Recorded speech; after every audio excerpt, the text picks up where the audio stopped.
Welcome back to my story salon. I've got an extra special treat for you. I'm going to do one of the best loved poems in all of our country's history. It's time for Casey at the Bat by Ernest Lawrence Thayer. Well, the outlook wasn't brilliant for the Mudville Nine that day. The score stood 4-2 with but one inning more to play. And then when Cooney died at first, and Barrows did the same, a pall-like silence fell upon the patrons of the game. A straggling few got up to go in deep despair. The rest clung to that hope which springs eternal in the human breast. They thought, if only Casey could but get a whack at that, we'd put up even money now with Casey at the bat. But Flynn preceded Casey, as did also Jimmy Blake. And the former was a hoodoo, and the latter was a cake. So upon that stricken multitude grim melancholy sat, as there seemed but little chance of Casey's getting to the bat.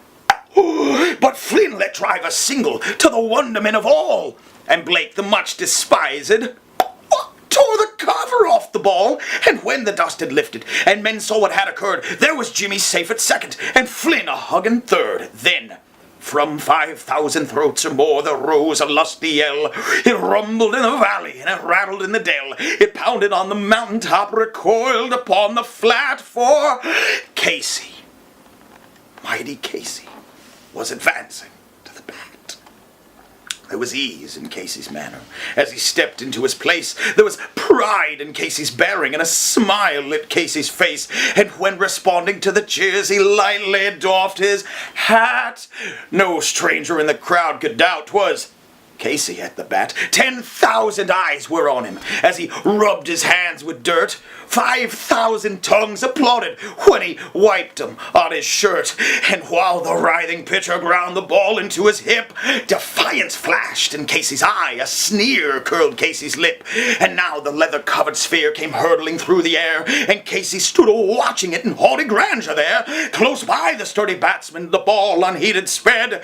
"That ain't my style," said Casey. "Stay right one," the umpire said. From the benches, black with people, there went up a muffled roar like the beating of the storm waves on a stern and distant shore. "Kill him! Kill the umpire!" shouted someone in the stand, and it's likely they'd have killed him had not Casey raised his hand. With a smile of Christian charity, great Casey's visage shone. He stilled the rising tumult and bade the game go on, then signaled to the pitcher. Once more the dun sphere flew, but Casey still ignored it, and the umpire said, "Stay right two!" "Fraud!" cried the maddened thousands, and echo answered, "Fraud!" But one scornful look from Casey, and the audience was awed. They saw his face grow stern and cold. They saw his muscles strain, and then they knew he wouldn't let that ball go by again. The sneer, it's gone from Casey's lip. His teeth are clenched in hate. He pounds with cruel violence his bat upon the plate. And now the pitcher holds the ball, and now he lets it go. And now the air is shattered by the force of Casey's blow.